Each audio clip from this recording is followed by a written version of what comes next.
తెలంగాణలో చూస్తున్నారు అంకుల్, రేవంత్ రెడ్డి పరిపాలనా విధానం మీకు ఎట్లా అనిపిస్తుంది? బాగానే ఉందమ్మా. అన్ని పథకాలు అందుతున్నాయా?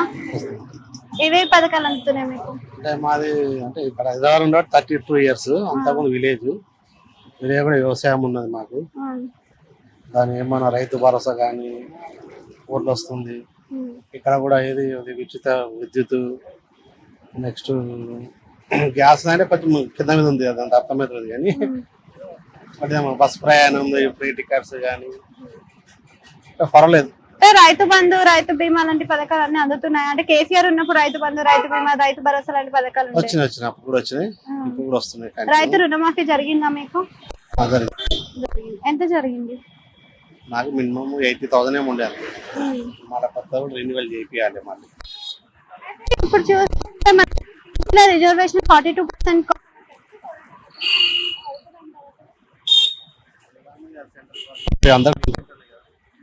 ఉంటే చేయాలి. 90% కొట్లాడుతున్నారు కదా, చూడాలి అవుతుంది. అసలు అవుతుందంటే ఇంతకుముందు కేసీఆర్ పరిపాలన తగ్గించి 40 ఉన్నది 20కి చేసిండు. ఇప్పుడు ఈయన 40కి చేసిండు.